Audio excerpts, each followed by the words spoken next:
রাশেদ কাউকে না জানিয়ে হঠাৎ বিদেশ থেকে চলে আসলেন। দরজায় এসে টোকা দিতেই রাশেদের স্ত্রী সুমাইয়া দরজা খুলে রাশেদকে দেখে মুখ কালো করে ফেললেন। রাশেদ বউয়ের মুখ কালো দেখে বললেন, এ কি? আমাকে দেখে তোমার খুশি হওয়ার কথা, অথচ তুমি আমাকে দেখে কেন মন খারাপ করলে? জবাবে রাশেদের স্ত্রী বললেন, তুমি এভাবে না জানিয়ে দেশের বাইরে থেকে চলে আসলে কেন? একবারও কি আমাকে জানানোর প্রয়োজন মনে করলে না? জবাবে রাশেদ বলল, আমি তোমাকে সারপ্রাইজ দেওয়ার জন্য বিদেশ থেকে চলে আসলাম। এতে তো তোমার খুশি হওয়ার কথা। তুমি আমাকে দেখে বিরক্ত হচ্ছ কেন? ঘরে নেবে না? এখানেই দাঁড়িয়ে থাকবো? রাশেদের কথা শুনে উর্মি রাগ রাগ ভাব নিয়ে বলল, এসো, ভিতরে এসো। উর্মি ভিতরে চলে গেল। রাশেদ দিশে মিশে না পেয়ে রাশেদও রুমের ভিতরে প্রবেশ করল। রাতে স্বামী স্ত্রী দুজন শুয়ে আছে। রাশেদ বউয়ের গায়ে হাত দিতে গেলে বউ রাশেদের গায়ে হাত সরিয়ে অন্যদিকে ঘুরে শুলেন। রাশেদ বললেন, কি ব্যাপার? কতদিন পর বিদেশ থেকে আসলাম, তুমি একটু কাছে এসে আমাকে আদর করবা, তা না করে অন্যদিকে ঘুরে শুলে কেন? জবাবে রাশেদের স্ত্রী বলল, সবসময় মানুষের মন মেজাজ ভালো থাকে না। কত জার্নি করে এসেছো, শুয়ে থাকো। আমার শরীর খারাপ লাগছে, এখন কথা বলতে ভালো লাগছে না।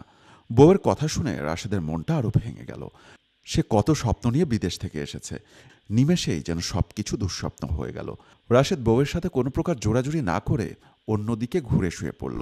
পরদিন উর্মি বমি করতে লাগলো। রাশেদ দৌড়ে এসে উর্মিকে ধরলেন, জিজ্ঞাসা করলেন, এ কি, তোমার কি শরীর খারাপ? কপালে হাত দিয়ে বললেন, হালকা হালকা জ্বর দেখছি গায়ে, চলো তোমাকে ডাক্তারের কাছে নিয়ে যাই। জবাবে রাশেদের স্ত্রী বললেন, না, আমার কিছু হয়নি, আমি ঠিকই আছি, তুমি যাও। তুমি বললেই হবে? আমি তোমাকে ডাক্তারের কাছে নিয়ে যাব। যাও, তাড়াতাড়ি রেডি হও। রাশেদ কথা বলে ওখান থেকে চলে গেলেন। উর্মি মোবাইল বের করে মুন্নাকে কল দিলেন।